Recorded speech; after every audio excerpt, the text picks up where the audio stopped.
Hey everyone, and welcome back to another Destiny 2 video, and today I'll be going over a guide for the Insight Terminus Grandmaster Nightfall, including the modifiers, builds, and loadouts that me and my fire team used to beat this strike.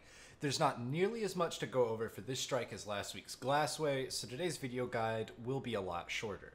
If you want a much more detailed guide, including a room-by-room breakdown of this strike, check out my video from last season, which goes into a room-by-room breakdown.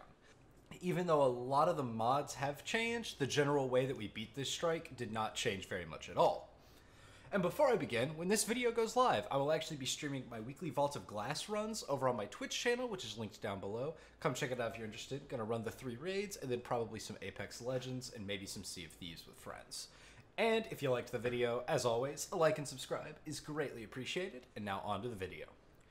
For the Insight Terminus, you'll have both Unstoppable and Barrier champions, and the only elemental shields you're going to see are going to be Void. All 3 of our players ran an anti-barrier scout rifle with a Void energy weapon. One guy used Truth Teller with blinding grenades, and the other 2 both used Witherhoard with Unstoppable grenade launcher and paired it with the Void scout rifle Vouchsafe from the Dreaming City. We all ran Haze and Vengeance as our heavy, but any rocket really will work, and I might actually use the Void Royal Entry on future runs.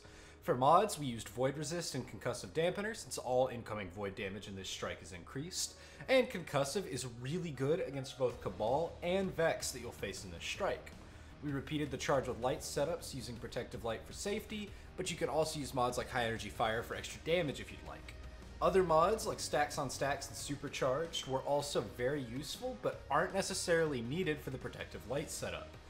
My fire team ran 3 Warlocks, 2 on Stasis with the powerful Bleak Watcher aspect, and I ran Chaos Reach. One of our players used the Eye of Another World helmet for maximum Stasis turret spam, and the other guy was using Aeon Soul to make heavy ammo against champions. Both Witherhoard users also had Breach and Clear as well. For the different rooms of this strike, however, there's not a whole lot to say. But I do want to talk about the first room with the portals and the arc charges, as well as the final boss room a little bit. For the portal room, we posted up on the right side of the room, hid behind the rocks. We put Witherhoard on the portal right next to us, and we would bait the Cabal into groups using Bleak Watcher and Witherhoard, killing the champions as fast as we could with Witherhoard and Heavy, and killing the normal Cabal as best we can as time allows. Once we dropped the arc charge, we took it along the right side of the room and killed the champions by the exit, killed the gladiators, and dunked the ball. We then ran back to our original spot the same way we came, but we killed the barrier champ on his way out of the portal. We then killed the other champions and enemies that spawned and just repeated our previous steps. As for the final boss fight, there's only a couple of things that I'd like to mention. We just defended the plate, chipped down the boss, and focused on killing the ads. Keep spamming Bleak Watcher turrets and blinding the ads with your Truth Teller, and if you get overrun, just jump off the plate and take your time. This boss has a lot of health and he does move around a lot, so it will take a good bit of time to beat the fight if you're staying careful. The boss's Void Fire can instantly kill you, but if you make sure you don't step in it, then you're fine, and the knock-up attack isn't that deadly, but the fire that stays behind is. That's basically all there is though. Control the ads and work on the boss and stay safe. Once he dies, you can try and get a roll of the Adept Hung Jury, which very hopefully will get a buff sometime soon.